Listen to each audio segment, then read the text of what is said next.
In this video, I'm going to go over some basic analysis of memory on a system that was infected with Zeus. Most of what I'm going to go over is already covered by various walkthroughs, and Zeus is a little dated.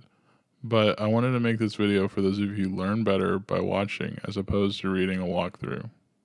To start, we'll execute Volatility, specifying the location of the memory image and the image info option. This will display some information about the memory image as well as a suggested profile to use. This is helpful if you are unsure of the exact operating system that the memory image was taken from. Here you can see the suggested profiles are WinXP-SP2 x86 or WinXP-SP3 x86. I'm going to go with WinXP-SP2 x86.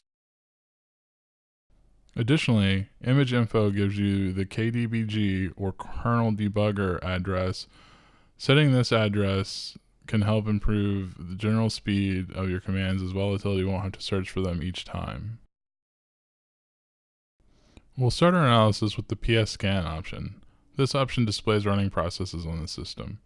I don't see anything that really stands out here, so we'll move on. Next, we'll run the conscan option to see what connections the system may have had at the time the memory image was taken. Here, we see there's a connection to a remote IP over port 80 with a process ID of 856. If this was a browser or something similar that we would expect to see making HTTP connections or other connections out to the internet, it might not be suspicious. But if we check to see what process is running with this process ID, we see that it's SVC host. If we look up the IP on VirusTotal, we can see that there are a few matches. But let's take a look at the one that's listed in a communicating file. We can see here that the sample is identified as being malicious by a number of vendors. Additionally, we can see that a number of them identify it as Zeus.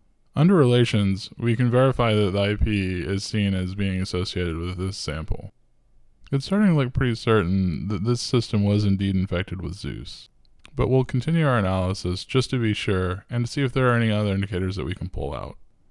Volatility has the ability to look into registry that was loaded into memory. This can be done by specifying the print key option and specifying the registry key that you want to look at.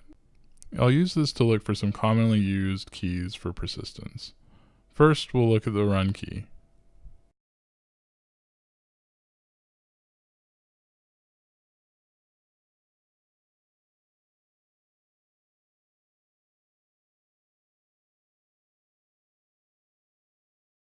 But we really don't see anything too suspicious here. Next, we'll take a look at the winlogon key.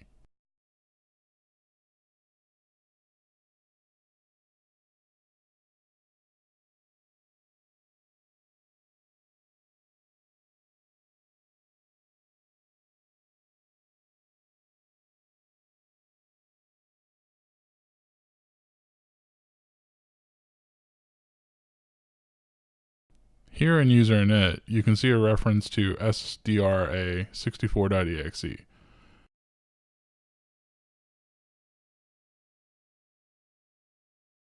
If we do a Google search for this executable, we can see that there are more references to it being associated with Zeus.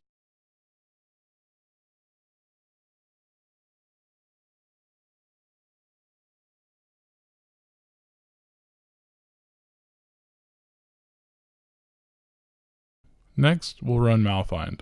Malfind can help in identifying code that has been injected into processes. We'll specify the PID of SVC host since we've already seen some suspicious activity from this process. Additionally, we'll specify a dump directory using the --dump dir option. This is so Volatility can dump any code that malfind identifies and we can inspect it.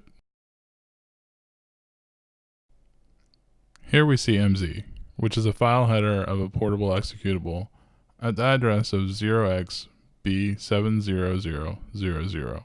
So it looks like an executable has been injected into service host at this address. Next, we'll create an MD5 of the dumped file and check VirusTotal.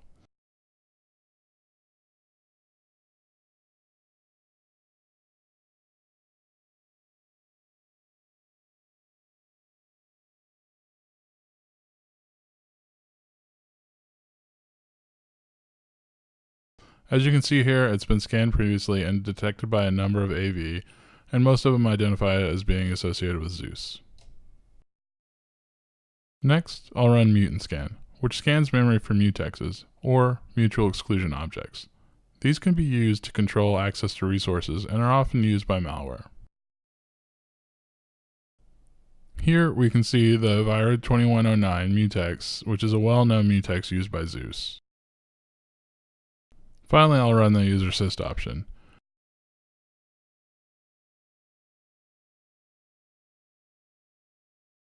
Here we can see a suspicious file that was executed from the desktop of the administrator account. If we had access to the file system, this might be a file we'd want to take a look at and see if there's anything we can do to determine how it got on the system. I hope this video is useful for you, and thank you for watching.